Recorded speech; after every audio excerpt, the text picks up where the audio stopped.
ನಮಸ್ಕಾರ. ನನ್ನ ಹೆಸರು ರಂಗಸ್ವಾಮಿ ಅಂತ. ನಾವು ಹಾಸನ ಜಿಲ್ಲೆ ಅರಸೀಕೆರೆ ತಾಲೂಕು ಒಣಕಮಾರ್ನಹಳ್ಳಿ ಗ್ರಾಮದವನು. ನನಗೆ 8 ರಿಂದ 10 ಎಕರೆ ಜಮೀನಿದೆ. ಆ ಜಮೀನಿನಲ್ಲಿ ನಾವು ಮುಖ್ಯವಾಗಿ ಬೆಳೀತಾ ಇರ್ತಂಥದ್ದು ಬೆಳೆ ಮೆಕ್ಕೆಜೋಳನೇ. ನಾವು ಕಡಿಮೆ ಅಂದರೂ 10-15 ವರ್ಷದಿಂದ ಮೆಕ್ಕೆಜೋಳ ಬೆಳೀತಾ ಬಂದಿದ್ದೀವಿ.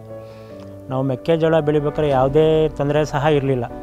ತುಂಬ ಚೆನ್ನಾಗಿತ್ತು, ಬೆಳೆನೂ ಚೆನ್ನಾಗಿ ಬರ್ತಾಯಿತ್ತು, ನಮ್ಮ ಬದುಕು ಸಹ ಭಾಳ ಚೆನ್ನಾಗಿತ್ತು. ಆದರೆ ಈ 2018ರಿಂದ ನಮಗೆ ತುಂಬ ತೊಂದರೆ ಆಯಿತು. ಯಾಕೆಂದರೆ ಈ ಲದ್ದಿ ಹುಳು ಕಾಟ ಜಾಸ್ತಿಯಾಗಿ ಬೆಳೆನೇ ಬೆಳೆಯೋದು ಬೇಡ ಅನ್ನೋ ಮಟ್ಟಿಗೆ ನಾವು ಬೇಜಾರಾಗೋಗ್ಬಿಟ್ಟಿದ್ದು. ನಾವು ಏನೇ ಬೆಳೆ ಬೆಳೆದ್ರೂ ಸಹ ಲದ್ದಿ ಹುಳು ಕಾಟ ತುಂಬ ಜಾಸ್ತಿ ಆಗಿತ್ತು. ಹಂಗಾಗಿ ನಾವು ಕೈ ಸೋತು ನಿಂತುಬಿಟ್ಟಿದ್ದು. ಅಂಥ ಟೈಮಲ್ಲಿ ಔಷಧಿ ಕಂಪ್ನಿಯವರು ಬಂದು ನಮಗೆ ಡೆಲಿಗೇಟ್ ಅನ್ನೋ ಔಷಧಿನ ಸಿಂಪರಣೆ ಮಾಡಿ ತುಂಬ ಅನುಕೂಲ ಇದೆ ಅಂತ ಹೇಳಿದರು. ಅವರು ಹೇಳಿದ ಪ್ರಕಾರ ನಾವು ಮೊದಲನೇ ಸಿಂಪರಣೆನ 20 ದಿವಸಕ್ಕೆ ಮಾಡಬೇಕು ಅಂತ ಹೇಳಿದರು.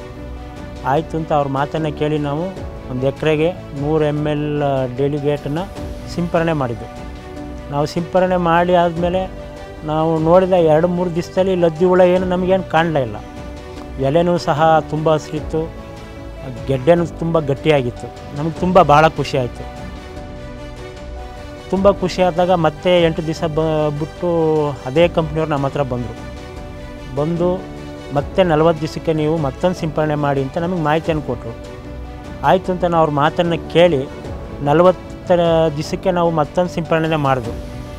40 ದಿವಸಕ್ಕೆ ಸಿಂಪರಣೆ ಮಾಡಾದಮೇಲೆ ಈಗ ನಮ್ಮ ಜೋಳ ತುಂಬ ಚೆನ್ನಾಗಿದೆ, ಗ್ರೀನಿಶಾಗೂ ಇದೆ, ತುಂಬ ಹಸಿರಿದೆ, ಹಾಗೂ ತೆನೆ ತುಂಬ 1 ಅಡಿಯಷ್ಟು ಉದ್ದ ಇದೆ.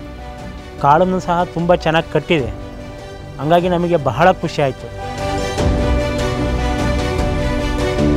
ಆ ಡೆಲಿಗೇಟ್ ಕಂಪ್ನಿಯವರ ಸಹಾಯದಿಂದ ನಾವು ಇದುವರೆಗೂ ನಾವು ಬಹಳ ಚೆನ್ನಾಗಿ ಮೆಕ್ಕೆಜೋಳನ ಬೆಳೀತಾ ಇದ್ದೀವಿ. ಹಾಗಾಗಿ ನಾವು ಅವರಿಗೆ ಯಾವಾಗಲೂ ಆಭಾರಿಯಾಗಿರ್ತೀವಿ. ಡೆಲಿಗೇಟಿಂದ ತುಂಬ ಅನುಕೂಲ ಇದೆ.